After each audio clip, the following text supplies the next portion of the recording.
네, 안녕하세요. 네이버 부동산 보고 연락드렸습니다. 네, 그 단독 1층 혹시 아직 집 있나요?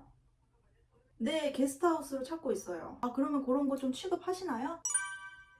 안녕하세요. 최영부입니다. 오늘은 합법 에어비앤비 매물 구하는 편 2탄입니다. 합법 에어비앤비는 가능한 매물이 정해져 있습니다. 이렇게 리스트업을 제가 해놨는데 한번 보여드릴게요. 단독주택, 다가구주택, 아파트, 연립주택, 다세대주택 이렇게 5종류만 가능합니다. 그래서 특이하게 에어비앤비는 가능한 주택이 좀 한정적이죠. 많은 분들이 다가구주택에서 시작을 많이 하시는 편이에요. 이유는 뭘까요? 그건 바로 주인분이 한 분이시기 때문이에요. 에어비앤비 특징상 우리는 구청의 허가를 받아야 되는데 그 허가 받을 때 주민 동의와 집주인의 동의가 필요합니다. 근데 주인분이 한 분이시고 집주인분들의 동의를 받고 그 이후에 주민 동의를 같이 받는 거는 좀 수월한 편인데 집주인이 다 다른 이후에 주민 동의를 받는 거는 좀 쉽진 않겠죠. 그래서 다가구 주택이 좀 선호되는 편입니다. 그러면 우리는 가능한 부동산이 어떤 건지 체크를 해봤으니까 이제 부동산 서치하는 방법이 궁금하시겠죠. 그래서 어떤 식으로 서치하는지 한번 보여드릴게요. 네이버 부동산 매물을 이제 클릭을 합니다. 그러면 네이버 부동산에는 많은 탭들이 있는데요. 아파트, 오피스텔, 빌라주택 등등등이 있는데 여기서 우리가 필요한 거는 지금은 빌라주택입니다.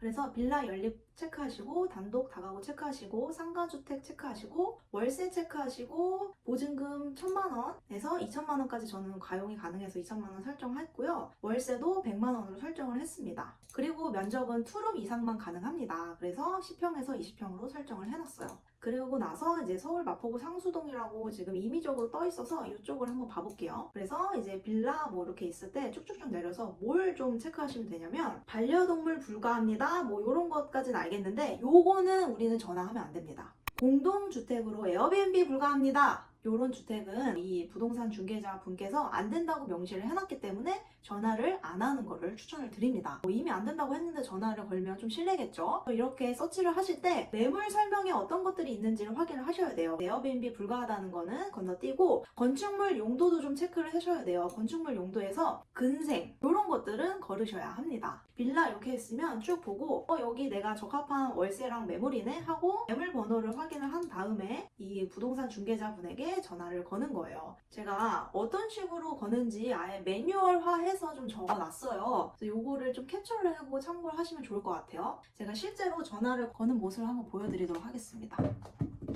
그래서 전화를 걸 때 좀 이제 이런 질문 많이 주세요. 이렇게 전화 걸어도 되나요? 부동산 중개자 분들이 싫어하지 않나요? 라고 이야기를 주시는데 물론 이런 매물을 취급을 안 하시는 분들은 싫어하시겠지만 그럼 그분이 취급하는 매물은 이제 더 이상 전화를 걸지 말고 다른 부동산에다 전화를 해보는 거예요. 네, 안녕하세요. 네이버 부동산 보고 연락드렸습니다. 네, 그 단독 1층 1000에 60짜리 혹시 아직 집 있나요? 파란 문이에요. 네, 문이 하늘색이요. 네, 투룸인 것 같아요. 네, 게스트하우스로 찾고 있어요. 그러면 그런 거 좀 취급하시나요? 네, 그러면 혹시 그런 매물 나오면 제가 바로 가능해서 연락 좀 부탁드릴게요.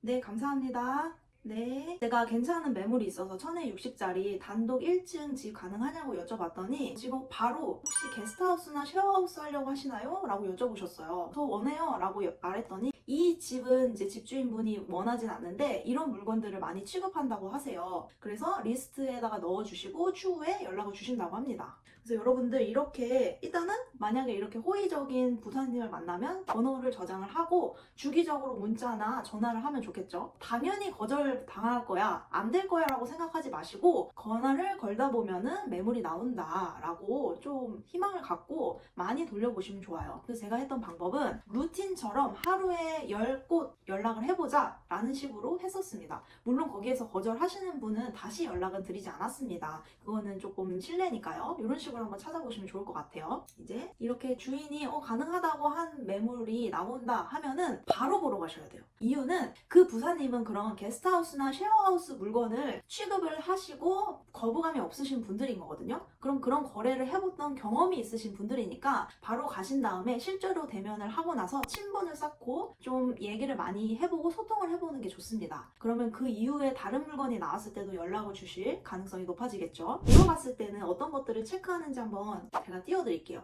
제가 간략하게 어떤 것들을 해야 되는지. 그래서 첫 번째로는 집 상태를 체크를 하셔야 됩니다. 집 상태가 좋으면 돈 벌었다 라고 생각하시면 돼요. 가장 큰 부분을 차지하는 구간이 두 가지가 있습니다. 첫 번째로는 화장실, 두 번째로는 주방이 있습니다. 그래서 만약에 주방이 깨끗하다 그러면 한 200만 원 정도 벌었다 라고 생각하시면 되고, 화장실이 깨끗하다 그러면 똑같이 200만 원 정도 벌었다 라고 보시면 돼요. 만약에 리모델링 싹 다 돼 있으면 한 300만 원 이하로도 세팅이 가능하고요. 리모델링이 좀 안 돼 있고 내가 좀 들어가서 해야 한다 그러면 렌트프리라고 있습니다. 렌트프리는 지금 당장 이 집을 사용하기가 어려운 상태이니 월세를 한 달에서 두 달 정도 차감을 안 하시고 우리가 이제 고칠 수 있는 기간을 주시면 깨끗이 하고 저희가 사용을 할게요 라는 용어가 있습니다. 그래서 들어갈 때 이제 그런 거를 협의를 해야겠죠. 그래서 구축 빌라 같은 경우는 한 500에서 한 700 정도 든다고 생각하시면 돼요. 그리고 나서 입구 컨디션도 좀 체크해 보셨으면 좋겠어요. 입구 컨디션이 꽤나 중요한데요. 우리가 살 집이 아니라 게스트, 실제로 손님의 입장에서 생각을 했을 때 입구가 너무 더럽고 어두침침하면은 좀 반감이 있겠죠. 그리고 이렇게 우리가 세팅하는 숙소는 1박도 받지만 최장으로 한 달 정도 사시는 분들도 오세요. 그럼 한 달 정도 자기 집처럼 쓰실 공간인데 거기가 입구가 너무 허름하고 너무 어두침침해서 좀 위험해 보인다 하는 집은 조금 선호되기가 어렵겠죠. 그리고 네 번째는 주변 동네 분위기 체크입니다. 주변에 편의점이라든지 슈퍼라든지 사람들이 왔다 갔다 하면서 좀 편의를 추구하는 곳, 뭐 파리바게트라도 있는 곳을 좋아합니다. 그 이유는 실제로 제가 다른 에어비앤비에 머물 때 좀 중요했던 포인트인데, 주변에 식당이나 편의점이 있으면 훨씬 좀 편하더라고요. 그래서 게스트분들도 그렇게 편하길 원해서 그런 식당이나 주변에 좀 편의시설이 있는지도 좀 체크를 하시고 그 동네 분위기가 어떤지도 체크를 해보시는 게 좋습니다. 임장 후에는 이제 집주인의 동의를 받았다는 전제 하에서 우리가 확인해야 되는 거는 주민 동의를 어느 정도 받아야 되는지입니다. 그래서 주민 동의는 각 구청마다 다릅니다. 그래서 주민 동의 어떤 식으로 확인을 해야 되는지 한번 또 화면도 보여드릴게요. 제가 각 구청마다 주민 동의를 받아야 되는 범위가 다르다고 이야기를 드렸잖아요. 어떤 식으로 다른지 한번 보여드릴게요. 많이들 여시는 동네 중에 용산 쪽 해볼게요. 용산구청.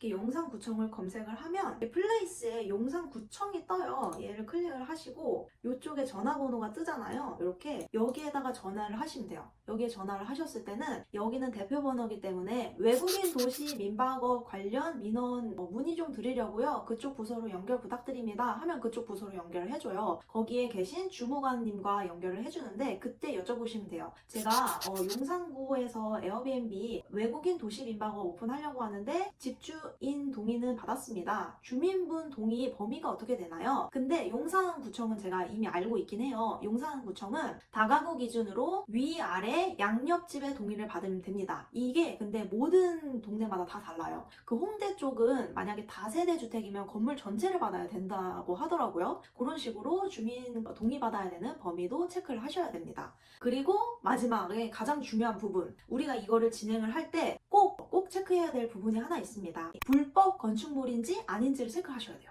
그래서 불법 건축물인지 아닌지를 체크를 하셔야 되고, 그 불법 건축물이 맞는지 아닌지를 왜 체크하냐면, 불법 건축물이라면 우리가 허가를 받을 수가 없어요. 불법 건축물인지 아닌지는 어떻게 알 수 있나요? 이거를 진행하시는 부동산 중개자분에게 한번 확인해주세요 요청을 드리는 것도 추천을 드리고, 실제로 우리가 직접 확인도 가능합니다. 건축물 대장을 떼면은 불법 건축물인지 아닌지 확인이 가능한데요. 그걸 통해서 불법 건축물인지를 꼭 확인하셔야 합니다. 여기까지 오늘은 네이버 부동산에서 어떤 식으로 서치를 하고 합법 에어비앤비 외국인 도시민박업 어떤 집을 구하는지를 알아봤습니다. 좀 도움이 되셨나요? 다음 편에는 합법 에어비앤비 인테리어 하기 편입니다. 도움이 되셨다면 댓글로 이런 부분이 도움이 됐고 좀 이런 부분이 추가적으로 궁금해요 라고 알려주시면 제가 또 다뤄보도록 하겠습니다. 오늘 이야기가 좋으셨다면 구독과 좋아요 부탁드릴게요. 다음 편에서 또 만나요.